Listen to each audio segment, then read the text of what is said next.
Psalm 100 says this: "Make a joyful noise to the Lord, all the earth. Serve the Lord with gladness. Come into his presence with singing. Know that the Lord, he is God. It is he who made us, and we are his. We are his people and the sheep of his pasture. Enter his gates with thanksgiving and his courts with praise. Give thanks to him. Bless his name. For the Lord is good, and his steadfast love endures forever, and his faithfulness to all generations." I just want to... Sometimes I think we think worship is this elaborate concept with structure and songs and instruments. Let me just debunk that whole paradigm for you. Worship is just being with him. I just want you to picture just the picture of heaven in Revelation, with the elders falling on their faces. Like, I don't know if you've seen an old guy on his face worshiping. It's been a while for me. But imagine thousands upon thousands of people laying down prostrate being on their faces on the floor before God in heaven. This is the picture of worship for us. And I love Psalm 100 because I think so often we come to God asking him for things. Not that it's a bad thing, but I love what Psalm 100 says is we need to enter his gates with thanksgiving and his courts with praise. The gate is held by the little hinge.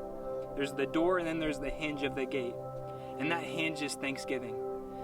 When the Thanksgiving hinge opens up the gate, you walk into his presence. You walk into not only his presence, but understanding your place, your role in society, in the universe, that he is Lord and that you are man.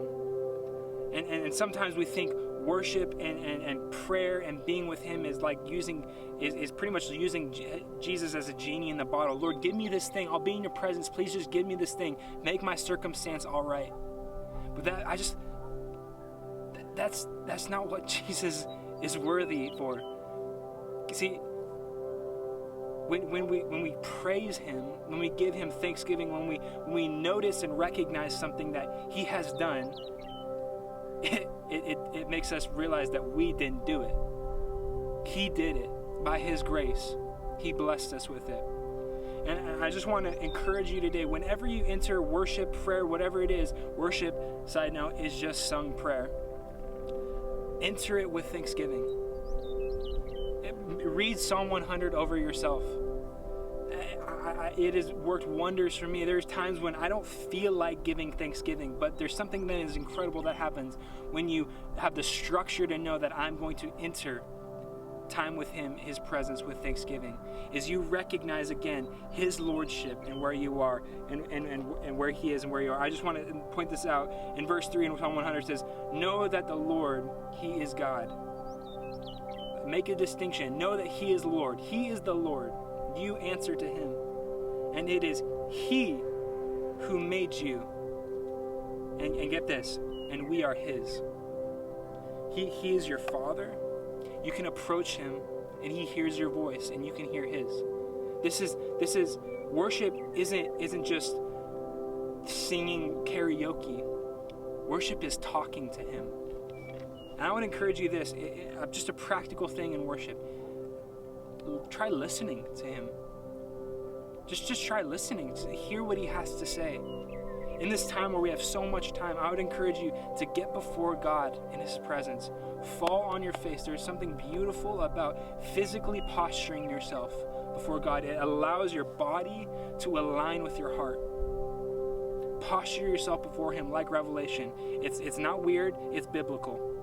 Get before him, lay on the ground before him, and begin thanking him. And let your heart overflow with thanksgiving, and then you begin to worship, and then you can begin to intercede for those that are around you. And I just want to, my last thought for worship is this. My mom, when I was really young, she gave me this acronym, and it's called JOY. And the acronym in JOY is Jesus, Others, Yourself. And man, I would encourage you in your prayer time, in your worship time, that you align joy with how you approach God. That you approach Jesus first, giving him honor and glory. You worship him, you fall before his feet. Then you intercede on behalf of others, and then you ask God, Lord, and you plead and you supplicate for things that you need seen in your life. Sometimes we don't feel like God hears us, but he does. He really does. So I just want to encourage you guys with that today. I love you. I hope you're encouraged. Thanks so much.